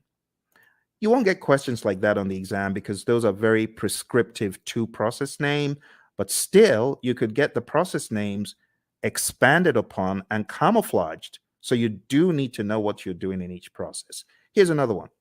On your Agile project, when facilitating a meeting with stakeholders, it is critical to do what? Is it hold the meeting in person? Is it develop and distribute an agenda prior to the meeting? Is it bring snacks? Or is it use technology to record the meeting so you can reference as needed? What do you think? Which one is more agile than the others? Which one makes sense? Okay. So which one is critical? Which one would the meeting sink if you didn't do it? Think about it. It's like a trick question. But you're not required to hold meetings in person in the world of Agile. You don't have to bring snacks and you don't have to record, but it would make sense. For example, if you're holding a retrospective, it would make sense for you to have an agenda and for you to share that. Okay. So this is an example of how, oh, looks a little bit difficult. Am I in the world of predictive? Or mine, it sounds a little bit predictive in the answers, but it says agile. So you got to be ready to face things like that. All right, let's move into the next domain, which is process. Okay. As usual, we have our roadmap, and these are the things we've just talked about. So I'll be very quick. Number one is actually task 13. So this is where you determine the appropriate methodology, the methods, the practices. Are we going to be agile, predictable, something else? Then you got to establish a project governance structure for rules and regulations and how things work. And then number 9 is pretty much integration. You got to integrate project planning activities. Number 17 is plan and manage project or phase closure, pretty much close project or phase, which we've already looked at today. Number 8, plan and manage scope. Number 6, plan and manage schedule. Number 5, plan and manage budget and resources. So at a high level, number 8 is really scope management that we looked at. Number 6 is schedule management. And number 5 is budget and resources. I'm sorry, it's a little bit obscured because of the color on the screen. Number 7, plan and manage quality of products or deliverables. That's quality as a knowledge area. And all of these also double in the world of Agile. Don't forget. Number 3, assess and manage risks. We've taken a look at that. Number 12, procurement management, pretty much. Number 1, execute the project. Now we can execute the project. After you've done all that planning, now you execute with urgency to deliver business value. Number 16, ensure knowledge transfer for project continuity. Make sure that you're transferring the knowledge, because if that person leaves, what's going to happen? That needs to be your question. All right, manage project issues, have an issue log. Make sure you chase those impediments as vehemently as possible before they eat you alive. So we talk about impediments, obstacles, and blockers. So the question is, what is the difference between an impediment, an obstacle, or a blocker? And the answer is an impediment slows you down. An obstacle is in the way. Now you can go around it, you can go over it, but when it comes to a blocker, you're stuck in your tracks. You're stopped. That's really bad. They're all bad, but blockers are the worst because they just stop you in your tracks. You can't move. When we talk about managing project issues in the world of predictive, all of those things are in your issue log. You got to go after them. Manage project changes just means manage changes using your change management plan. Your configuration management plan must also be considered. This is manage project artifacts. 3 artifacts in Agile. Who remembers?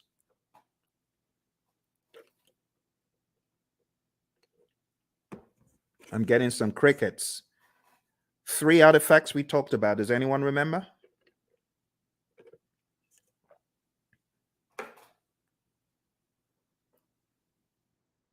Hello? Everyone's quiet. Okay, I don't bite. All right, so the artifacts I was looking for from the world of Agile is your product backlog, your sprint backlog, and your increment or PSI. In the world of predictive, I was expecting the baselines and the plans pretty much. They're possible artifacts. We could also say our burn charts are artifacts from the world of Agile and things such as that. There are other things we could include. All right, managed communications is the next one. Pretty much managed communications, the communication knowledge area, and then engage stakeholders. pretty much the stakeholder management knowledge area that we've taken a look at. Okay. Don't forget, there's some really important stuff in the Agile Practice Guide as far as the incremental agile predictive iterative mantra, knowing when one is better than the other. So if there's a low degree of change, but there's a high frequency of delivery, it's incremental, stuff like that. This image is going to help you master. Again, know your Scrum, know your Scrum, know your Scrum inside out. Read the Scrum Guide. Make sure you go to scrumguides.org. As I recommended earlier, read it, go through it, go to Ken Schwaber's website, scrum.org, and make sure you take some of his Scrum basic assessments. They will really help you get very firm in Scrum. And don't forget the PMI's Agile Practice Guide, page 18, table 3-1. This is a table that you do, in my mind, absolutely need to know before your exam. And when it comes to the world of risk, just understand that risk can be positive or negative. Like in this image, we have, okay, the mouse gets the cheese. Well, that's a positive risk. Or the trap gets the mouse. Okay, it's a negative risk. But from whose perspective? From the perspective of the mouse. But what if we're talking about the homeowner? From the homeowner's perspective, what if the mouse gets the cheese? That's negative. So you always have to put on your perspective hat. Speaking of hat, the mouse is wearing a hat. So what strategy has the mouse adopted from this? Well, the answer would be mitigate. The mouse is trying to mitigate. Okay. Let's move on to the final domain. The final domain in this narrative, my friends, is a business domain. And in the business domain, we have 4 tasks. Number 1, plan and manage project compliance.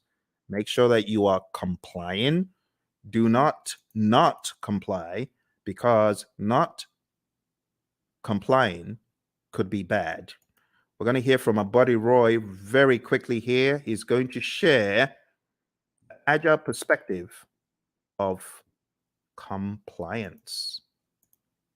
Let's hear what Roy has to say. So, Roy, is this a good word in agile space? Well, maybe it's a necessary word. We certainly don't like it, but it is functionally correct. It is technically the correct word to use. But we do want to make sure that we're aware of what compliance regulations are in place, so that we don't get ourselves in trouble. But I also want to stress that there are actually times when we might intentionally decide not to be in compliance. I've done a lot of work in the finance space, insurance space, and sometimes they're actually having those conversations of, okay, there's a new regulation that just came down the pike. Is it cheaper for us, for at least for right now, to go do that and go make sure that we are compliant, or should we just pay the fees for a period of time and do that work later? So those discussions they're valid discussions, especially when no one's being hurt. It's not about that. It's more about this regulation. We just can't get to it right now. It's going to cost us more to do it now versus later. So sometimes there's discussions happen, but those things are planned. They're understood. There are lots of discussions. Same basic needs, in an agile project as you would in a traditional project. It doesn't really change that much. But again, the difference is how we do it. We make sure that the teams are very aware of the compliance and regulatory needs, and that they understand them very clearly, so that we don't necessarily have to do reviews to identify compliance. We are encouraging the teams to be compliant always. That's a big difference. All right, good words from our buddy Roy. And like I said, if you want more of Roy and I's training coaching, going down to hpmexam.com, we have tens and tens of hours of both of us going back and forth talking about this stuff over and over again. You could go on to tinyurl.com/elite PMP. You'll be able to join the Udemy course where we have PMBOK 7. We just go to town on PMBOK 7, and you can watch all of those videos there. All right, moving on. Let's go back, and we're talking about business domain. Next thing is evaluate and deliver project benefits and value. So in the world of the PMI, they've become hypersensitive to the concept of benefits and value and outcome. It's no longer just about deliverable. Moving on to task 3, evaluate and address the external business environment changes for impact on scope. This is what a good product owner should be doing. A good product owner should always be scanning the boundaries and saying, what has changed in the environment? How does that affect our project? That needs to be the question. All right. As usual, I want to hear from my buddy Roy about environmental impacts. He always has such great wisdom to share. So let's listen to what my buddy Roy has to share. I hope the sound is coming across properly. It's a little bit different from Zoom's, this mechanism I'm using. So do let me know if you're able to hear the sound of Roy's voice. Let's listen. I'm glad they're talking about the backlog. That's a very positive change. Obviously, observing and monitoring and all that sort of thing is really not that much different than you would do. That's a business thing. Your product management community, if you have one, they would be doing these sorts of things. And that part doesn't change.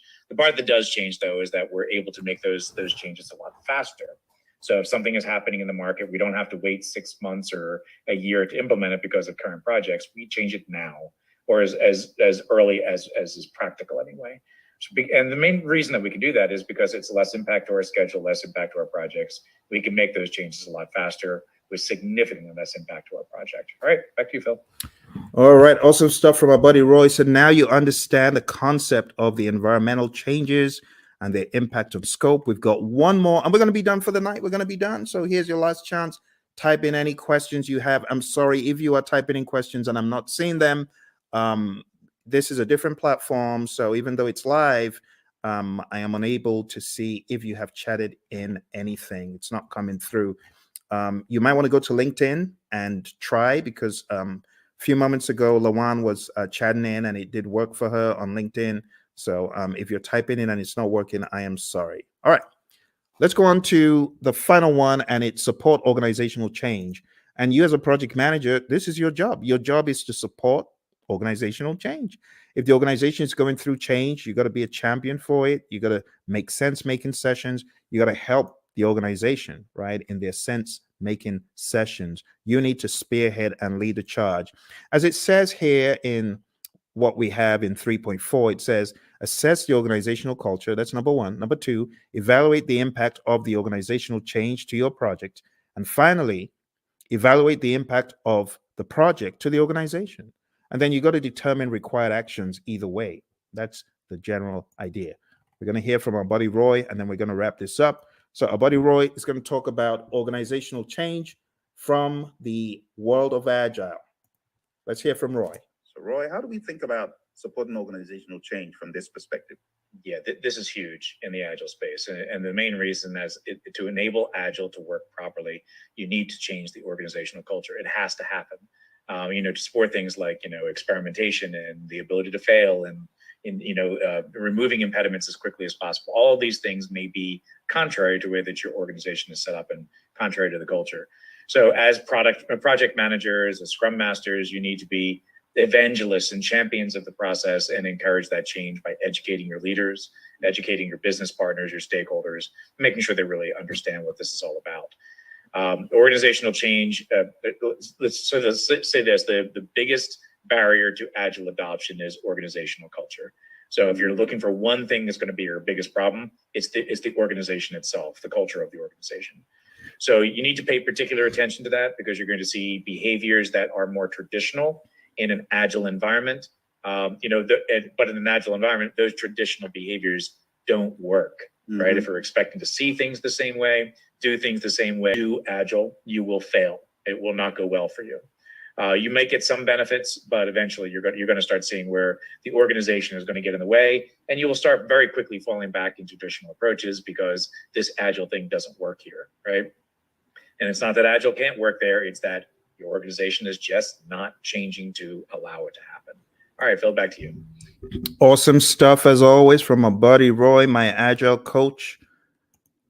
Thank you, Roy. And with that, my friends, we are done.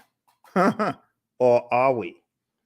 There's one little piece left that I like to throw in at the end, just to help you see how far we have come. Because when I tell you we've climbed 1,000 mountains, you better believe it. We've climbed so many mountains that you won't even believe. When you see the roadmap of everything we've done tonight, you won't believe how much we've done. We've done a boatload of stuff. We've done so much stuff.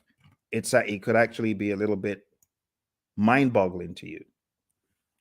So what I like to do at this point, I like to show like a roadmap of all the intricacies of the PMP exam. So let me just go over them one by one. First of all, we've talked about the world of predictive. We've talked about the world of agile. We've talked about the people, process, and business domains. We've talked about Scrum. We've talked about Kanban. We've talked about the Agile Manifesto, talked about the Agile Manifesto values and principles. And then I've shown you PMBOK 7. I've shown you PMBOK 6. I've shown you the 12 principles and the 8 domains. Wow. My goodness. Okay, let's put it all into perspective. I'm going to show you one more image to bring it home. This is going to be the coup de grace.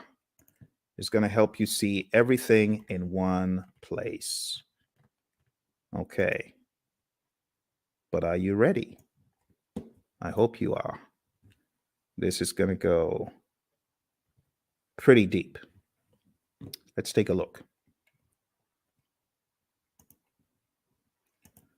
I call this the PMP mind map. PMP mind map. And this mind map encapsulates the entire journey. I think at the end of it, you'll probably appreciate all the work you have been doing, actually. All the work you've been doing to succeed on your PMP, you're going to see it come to light here. All right. Here we go.